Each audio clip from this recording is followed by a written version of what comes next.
Dear participants, welcome to this year's release event also from my side.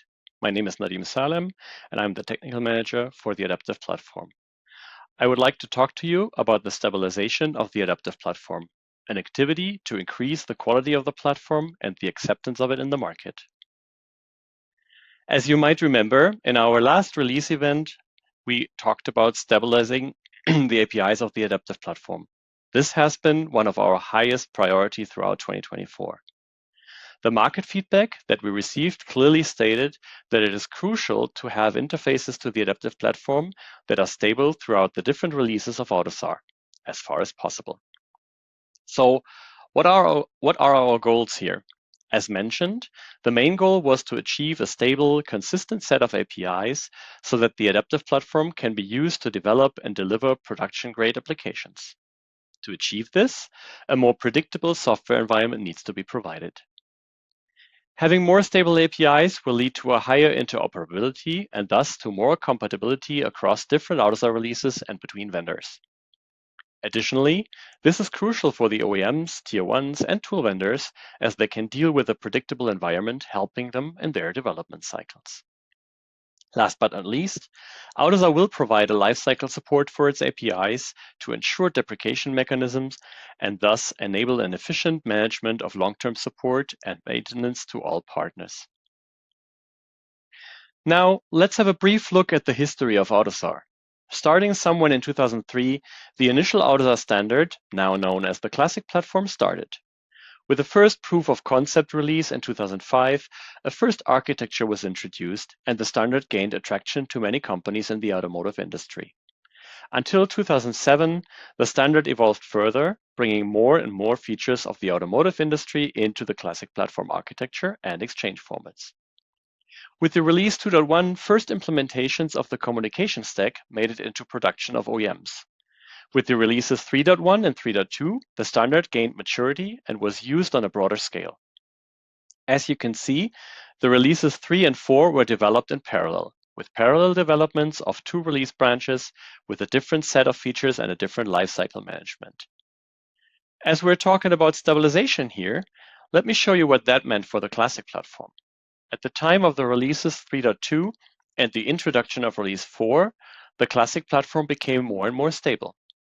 That doesn't mean that it hasn't evolved further since then, but AUTOSAR has focused more and more on the backward compatibility of this platform and has since then released many more versions of it. Now, let's have a look at the Adaptive Platform. The development of the platform has started with first rough ideas around 2014 and with the first release in spring 2017. The focus for the Adaptive Platform was very clear to deliver features fast, as the market demanded a platform for microprocessors different from the Classic Platform. The idea was that AUTOSAR provides a new platform based on the success of the Classic Platform.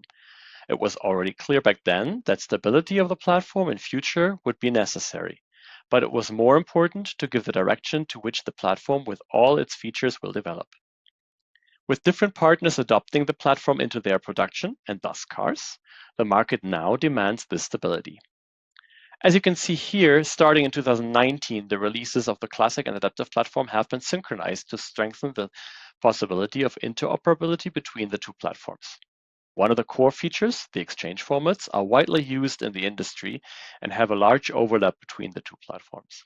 Therefore, we are now entering a phase in the Adaptive Platform where we guarantee backwards compatibility for the application interfaces and introduce a lifecycle management for those. So, what were our activities in 24-11? Our main goal was to introduce all known bugs that lead to a break in the backward compatibility to ensure that we don't have to do that after the stabilization phase. That means that we had a clear focus on architectural changes and API breaking changes within this year. This led to 366 identified issues with respect to AP stabilization, which we have been able to solve. The main headlines here are introduction of thread safety, mandatory for each API, including the callbacks, the exception safety. Most of the APIs that we have are now conditionally no except. We introduced the rollback semantics for each error code, And additionally, we had many single solved bugs throughout all functional clusters.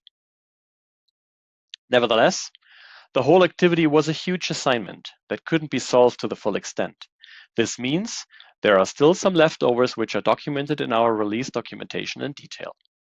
But to name a few, the stabilization of the cryptography specification remains undone for now. Some leftovers of architectural decisions in single functional clusters, for example about the thread safety, still needs to be solved. But we are confident that we'll be able to solve those for the upcoming release. You will be able to identify those issues with a draft tag in the specifications and some further explanations in the release overviews. Based on the outcome of these activities, most of the adaptive platform specifications will be set to valid in 24-11. Stabilization of the adaptive platform is essential for ensuring reliability, security, compatibility in modern applications. The stabilization provides a solid foundation for the development and deployment of applications for the adaptive platform. With that being said, thank you very much for listening. If you have any questions, please stay with us for the Q&A at the end of the main event.